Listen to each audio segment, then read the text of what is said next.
말씀의 제목은 작은 자와 큰 자라는 말씀의 제목입니다.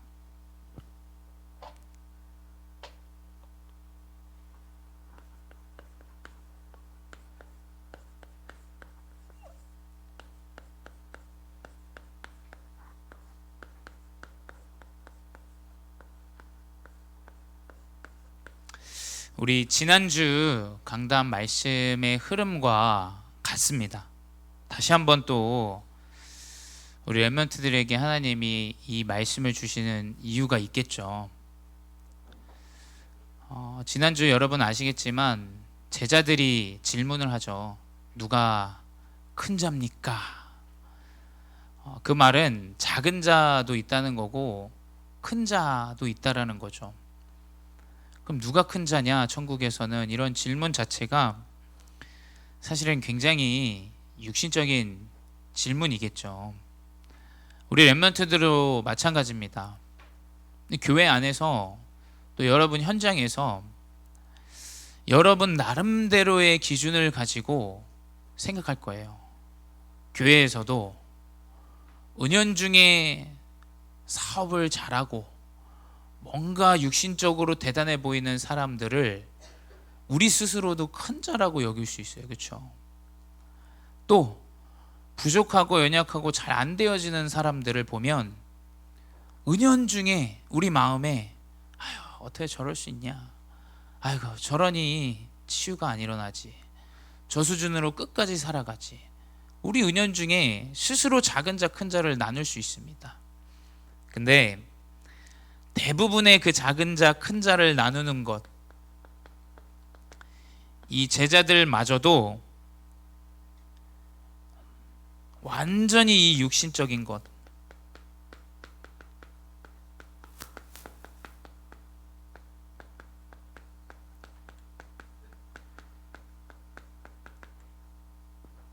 이 육신적인 것에 어마어마하게 치우친 자들이 있어요. 우리 중학교 고등학교 렘넌트들로 얘기하자면 영적인 것보다 내가 좋은 성적을 거두고 좋은 대학에 들어가는 이것이 더 중요하게 아마 여겨질 거예요. 그럴 시기고. 근데 분명히 여러분이 아셔야 됩니다. 작은 자냐 큰 자냐라는 이 수준의 질문은 아무런 영적인 부분을 깨닫지 못한 자의 질문이에요. 그렇지 않습니까? 누가 천국에서 큰 자입니까? 도대체 그 기준은 누가 정하는 겁니까? 여러분 생각해 보셔야 돼요. 육신에 내가 성적을 잘해서 교회 안에서도 똑똑한 친구들이 있고 완전히 밑바닥 치는 사람들도 있죠. 근데 마치 나는 공부를 잘하고 혹은 내가 공부를 잘 못하기 때문에 낮은 자다 큰 자다 이렇게 나눌 수 있어요. 바로 여기에 치우쳐 있기는 사람들이 대부분이죠. 두 번째 뭐냐? 근데 또 영적인 것은 뭔가 잘 되는데 삶이 완전히 안 되는 사람들이 있어요.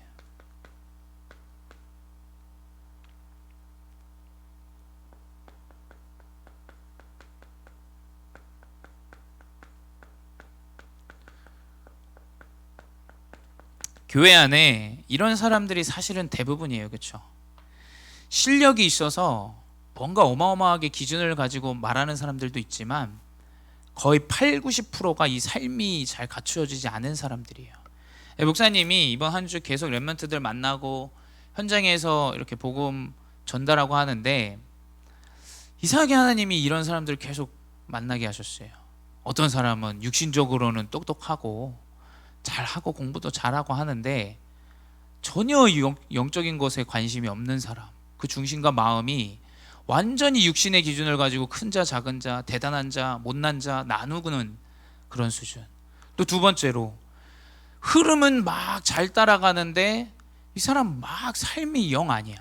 얘기를 해보면 분위기를 완전히 싸하게 만들고 이상하게 만들어버리는 사람들이 있죠. 세 번째 뭐냐? 그리고 영이고 육이고 완전히 무너져 버린 사람들이 있어요.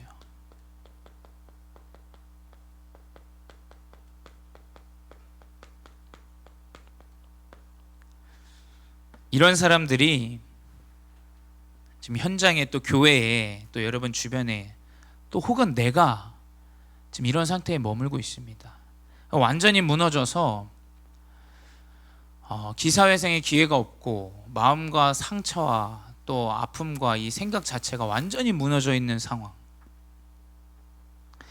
어제 우리 사모님이랑 정 사모님이랑 얘기를 하면서 자주 토요일에 이제 포럼을 해요. 말씀 이제 둘 다 메신저기 때문에 이 말씀 가지고 이야기를 좀 하는데 그런 이야기를 하더라고요. 본인이 이제 미국에서 유학할 때 굉장히 본인에게 도움을 주고 항상 도와주셨던 그런 장로님이 계신데요. 한국인 장로님이. 근데 그 교회 안에 어떤 청년 언니가 있었대요. 그 언니를 같이 주말마다 방을 쓰고 교회 가기 전에, 미국은 워낙에 땅이 크니까 두세 시간은 기본이죠. 뭐 예배 드리러 가는 건. 근데 그 언니 기숙사에서 같이 묵는데 그 언니가 솔직하게 그런 말을 하더래요. 나는 이상하게 내 안에 그 어둠이 있는 것 같다. 그 어둠이 들어왔다 나갔다. 내가 잠잘 때 들어오기도 하고 샤워할 때 들어오기도 하고 뭐 어쩔 땐 나가기도 하고, 그런 이제 솔직한 고백들을 이제 우리 와이프한테 이제 하더랍니다. 근데 그런 사실을, 이 언니의 영적인 사실을 알고 있었던 거죠. 근데 이 장로님이 아마 다 아시겠죠. 워낙에 그런 사람이니까, 솔직하게 얘기하는 스타일이라서. 근데 이 장로님이 그 언니가 없을 때 그 언니에 대해서 딱 이런 이야기를 하더랍니다. 걔는 하나님 안 믿어. 하나님 안 계셔. 하나님 자녀 아니야. 그 구원받지 못한 거야 라는 이야기를 했다고 해요. 근데 그 대학 시절 때 어린 마음에 그냥 그 어른들의 이야기들을 듣지 않습니까? 여러분 명심하셔야 돼요. 구원은 스스로가, 문제가, 상황이 정해주는 게 아닙니다. 여러분의 근본된 이 하나님의 자녀라는 것은 여러분의 문제가 정하지 않아요. 명심하셔야 돼요. 문제가 있고 또 여러분 스스로 내 기준대로 공부를 잘하는 것이 뭐 대단한 것이다 생각할 수도 있어요. 혹은 내가 완전히 바닥을 칠 수도 있어요.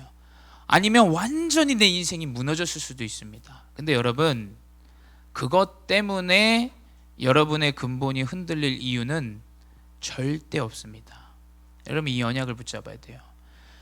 요한복음 1장 12절에 영접하는 자, 곧 그 이름을 믿는 자들에게는 하나님의 자녀가 되는 권세를 주셨다라고 기록되어져 있어요. 네가 어둠이 나오든 들어가든 그건 여러분 여정이에요. 여정. 그 가운데 하나님은 여러분에게 하나님이 살아계신다는 증거를 허락하실 거예요. 여러분 그 근본을 자꾸 흔들릴 필요가 없습니다. 나는 이런 수준인데, 나는 이런 걱정인데. 목사님 한 주 동안 만나면서 무슨 생각이 드냐? 모자란 목회자라, 이거 가지고 어떻게 세금업하지? 우리 랩런트들 이 정도 수준인데 내가 어떻게 해야 되지? 자꾸 이 정도 수준으로 생각하는 거예요. 목사님은 모자라서 그 정도 생각하면서 여러분을 바라보고 여러분을 책망하고 또 여러분을 평가할 수 있습니다. 하지만 하나님은 여러분의 근본으로 하나님의 자녀 삼으신 그 순간 여러분의 여정을 완전히 이끌어 나가시게 돼 있어요. 변하지 않습니다. 여러분 이거 문제의 사건에 흔들리지 마시기 바래요. 왜냐? 그거에 흔들린다라는 그 증거가 바로 이런 질문이에요. 누가 큰 자입니까? 누가 작은 자입니까? 여러분 어른들은 그럴 수 있다고 봐요, 목사님은. 근데 우리 랩런트들은 그 수준에서 빠져나와야 됩니다. 누가 큰 자냐 작은 자냐, 누가 대단한 자고 누가 모자란 자고, 이 사람은 되고 이 사람은 안 되고, 이 정도는 책망을 받아야 되고 책망을 받지 말아야 되고, 이 수준에서 우리 랩런트들은 완전히 빠져나오시기 바랍니다. 첫 번째 뭐냐?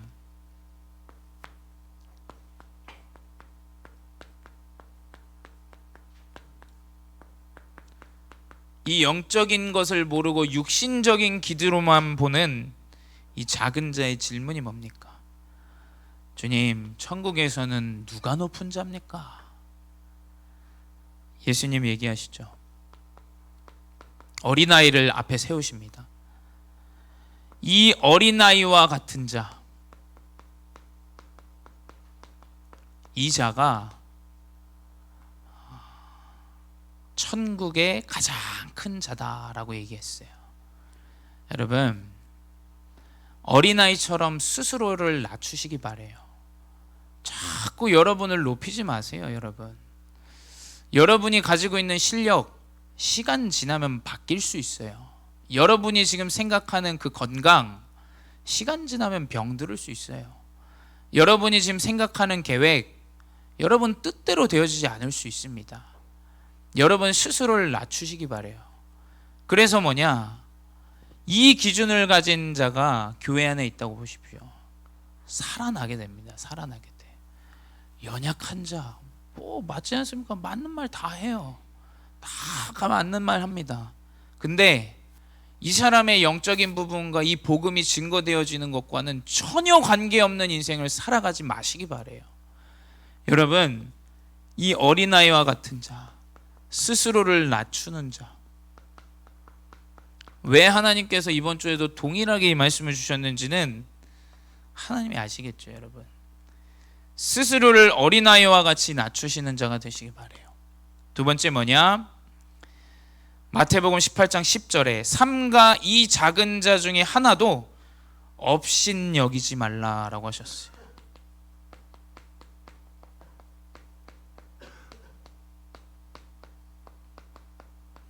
우리가 무슨 기준으로 도대체 사람을 업신여깁니까?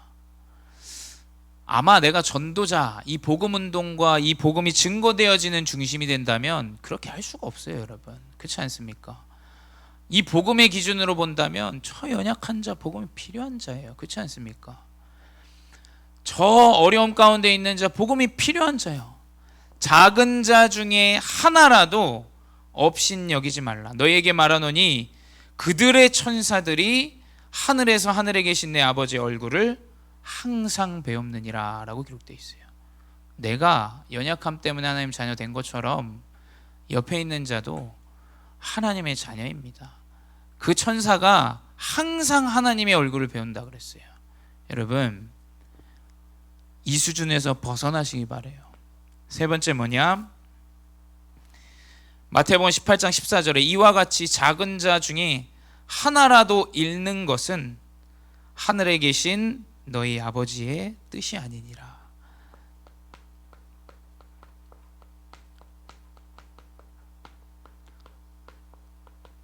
(99마리에) (100마리의) 양이 있어요.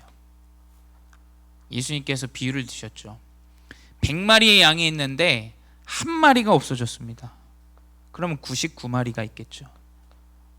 세상의 방법은 이 99마리에 집착하고 살아가는 거예요. 근데 하나님 방법은 이 한 마리 때문에 99마리를 놔두고 찾아가세요. 이게 하나님이에요. 이게 하나님의 방법. 여러분, 이 언약을 붙잡으시기 바래요. 내가 가진 거, 그거 막 똘똘 싸매가지고 그거 없어질까봐 걱정 염려하고 불안해하고 두려워하는 자가 되지 마시고 하나님이 기뻐하시는 한 영혼, 작은 자 중에 한 사람을 여러분 찾아 나서시기 바래요.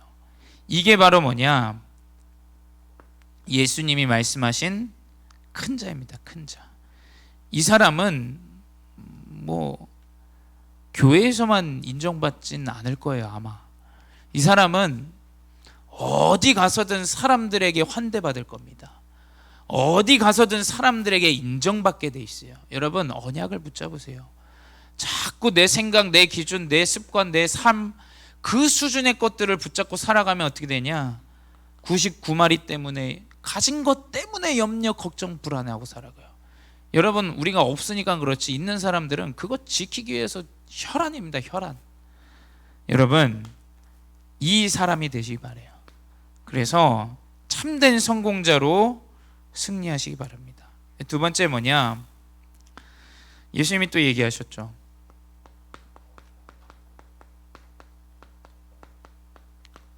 잘못된 자, 삶이 갖춰지지 않고 뭔가 잘못을 하는 사람이 있어요. 여러분, 세상의 방법은 뭐냐? 잘못된 자에게 죄를 물어야 되는 게 세상 방법이에요, 여러분. 그렇죠? 근데 성경과 복음은 그 반대입니다. 첫 번째 뭐냐? 마태복음 18장 15절에 그를 권면하여 형제를 얻으라라고 하셨어요.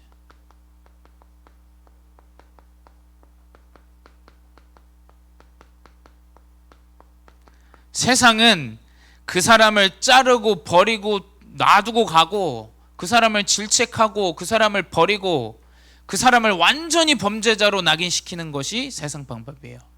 근데 복음은 그 형제를 권면하고 증인과 함께 가서 이야기하고 교회에 함께 해서 이야기하라라고 했어요. 그렇게 해도 이 사람이 바뀌지 않고 인정하지 않는다, 그러면 세리와 이방인과 같이 그를 대하라라고 기록되어 있습니다. 여러분, 사람을 얻는 자가 되시기 바라요. 사람을 버리는 자가 돼서 안 돼요. 우리 목사님이, 저는 우리 안치홍 목사님 사실 별로 안 좋아합니다. 죄송합니다. 저는 그렇게 좋아하는 스타일도 아니고 제 모자란 부분도 보이고, 목사님 맨날 혼내키기만 하고, 그래서 목사님이랑 별로 사이가 안 좋아요. 근데 제가 저희 목사님 진짜 한 가지 정말 높게 정말 존경하는 한 부분이 있어요. 그게 뭐냐면, 우리 목사님은 무조건 용서해 주세요. 무조건 이해해 주세요. 그래서 가끔 보면 목사님은 젊잖아요. 젊으니까 계산이 빨라요. 젊은 사람은 이게 이득이 될 거다 안 될 거다, 이게 빠릅니다. 그리고 기준이 있기 때문에 어느 정도 이게 안 될 거라는 것도 알아요. 근데 그런 거 없어요. 우리 1세대 목사님들은 뭐냐, 전도 이 사람이 선교에 필요하다, 그러면 교회에서 도와주자, 무조건 이렇게 하세요. 가끔 보면 이게 아닌 것 같아, 이렇게 해서는 안 될 것 같아. 왜냐면 우리한테 득이 없다고 여겨져요, 저는. 근데 여러분, 사람을 얻는 자가 진짜예요. 사람을 얻는 자. 여러분, 그 사람을 사시기 바래요. 사람 어떻게 삽니까? 가장 연약하고 힘들고 어려울 때 그 사람을 돕는 자가 되어야 돼요. 그 사람이 가장 잘못했을 때 그 사람을 위로하고 그 사람을 포용하고 용서하는 자가 돼야 돼요. 그 사람은 승리합니다. 승리해요. 다 손가락질할 거예요. 야, 이 미친놈이다, 이거 제정신 아니다, 이거 이래서 되냐, 이 틀렸다. 그때 여러분, 형제를 얻으시기 바랍니다. 두 번째 뭐냐, 마태복음 18장 18절에 네가 땅에서 풀면 하늘에서도 풀리고 네가 땅에서 매면 하늘에서도 매인다라고 기록되어 있어요. 여러분이 가는 모든 여정, 하늘의 축복과 연결되어 있다는 사실 여러분 잊지 마시기 바라요. 여러분이 조금 무언가를 잃을 수도 있어요. 여러분이 무언가를 조금 손해볼 수도 있습니다. 근데 땅에서 매면 하늘에서도 매인다라고 기록되어 있어요. 땅에서 매면 하늘에서도 매이고 땅에서 풀면 하늘에서도 풀린다. 여러분, 이 언약을 붙잡으시기 바랍니다. 세 번째 뭐냐, 그 두세 사람이 모인 곳에, 사람들은 이 두세 사람이 모인 곳 신경 안 씁니다. 신경 안 써요. 왜냐? 돈이 안 돼요. 돈이. 이 작은 것을 가치 없이 여기게 돼요. 내가 지금 함께하는 이 복음운동, 내 옆에 있는 친구, 내가 함께하는 이 모임, 작은 것들을 가치 없이 여깁니다. 그거 어떻게 되냐, 당연히 가치 없는 것 때문에 문제가 오게 돼요. 마태복음 18장 19절 20절에는 뭐라 기록되어 있냐, 너희 중에 두 사람이 땅에서 합심하여 무엇이든지 구하면 하늘에 계신 내 아버지께서 그들을 위하여 이루게 하시리라. 두세 사람이 모여서 기도할 때 이루신다 그랬어요. 두세 사람이 내 이름으로 모인 곳에 나도 그들 중에 있느니라 라고 기록되어 있습니다. 여러분, 그 연약한 자, 부족한 자, 여러분이 함께하고 그 사람을 도울 때 하나님은 여러분 가는 여정 이미 다 예정하셨어요. 하나님 문을 여시게 돼 있어요. 이 비밀을 모르는 사람은 죽어라 기회만 봐요. 그 뭐라고 얘기하냐?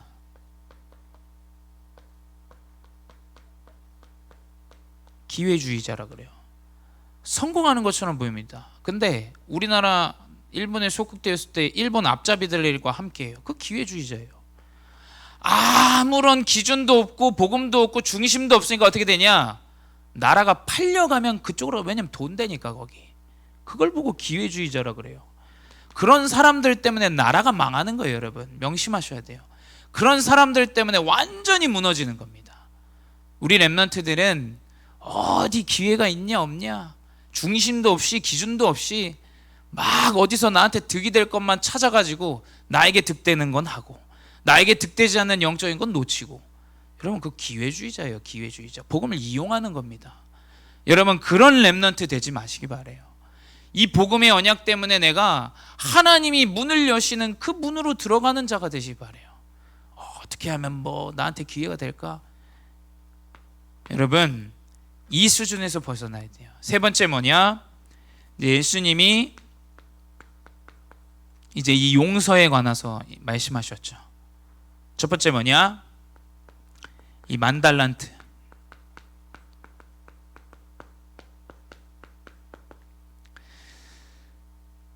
이 노예가 주인에게 10,000달란트를 빌렸어요.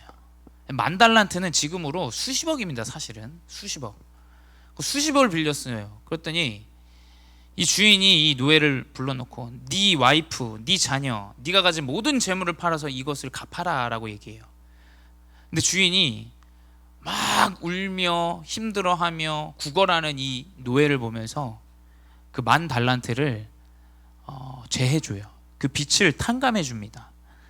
근데 이 사람이 시간이 가서 봤더니 주인이 이 사람을 지켜봤는데 100데나리온,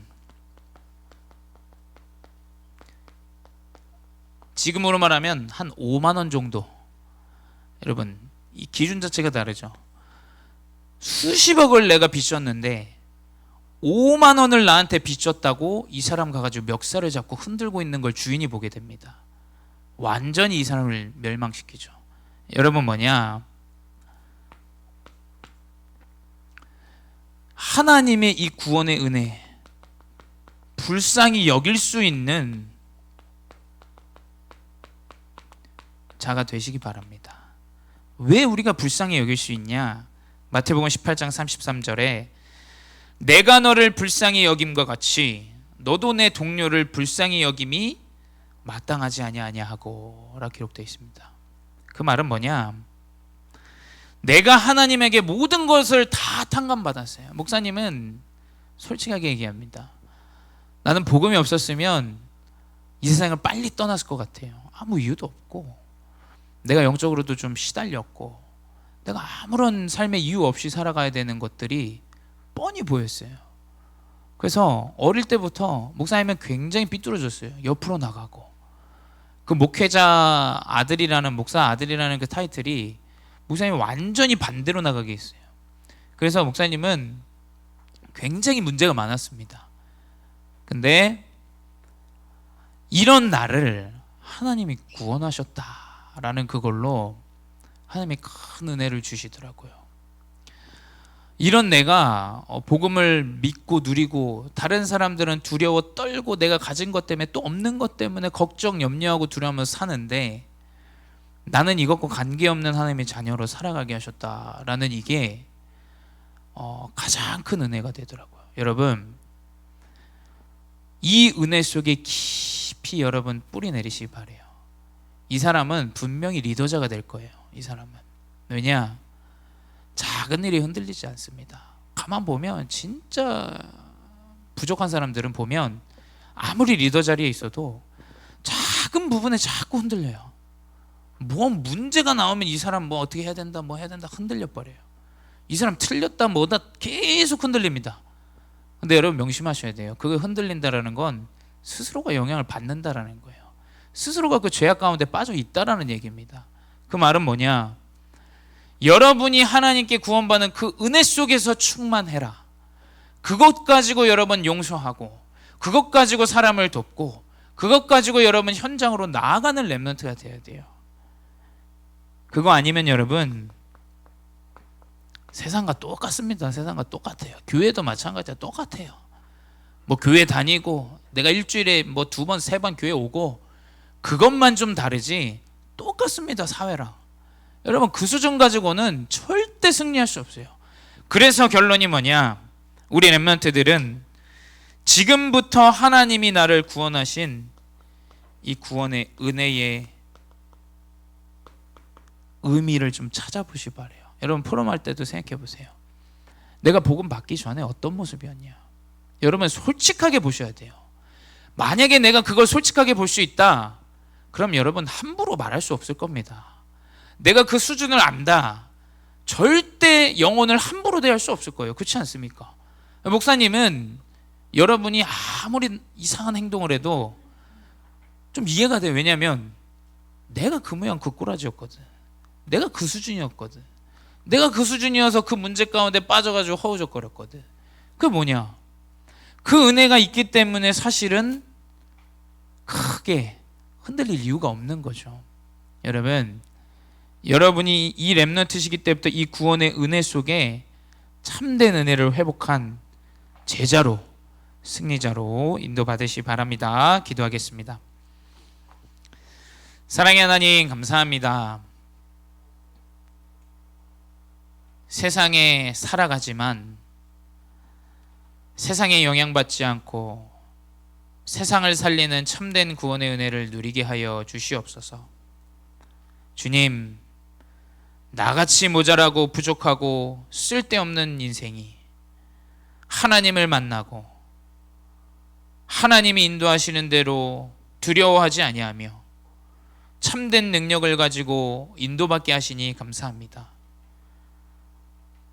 나의 가정, 나의 후대, 나의 인생, 나의 미래, 모든 빛을 하나님께서 탕감하시고 인도하시오니 주님, 작은 문제 앞에 무릎 꿇지 않게 하시고 작은 어려움 때문에 흔들리지 않게 하시고 주님, 남들의 죄악 때문에 내가 흔들리는 자가 되지 않게 하여 주시옵소서. 하나님의 은혜를 깊이 깨닫고 이 은혜 속에 파묻혀 감사와 행복과 참된 은혜만을 고백하는 렘넌트들의 여정이 되게 하여 주시옵소서. 지금도 살아계신 주 예수 그리스도의 이름으로 기도드렸사옵나이다. 아멘.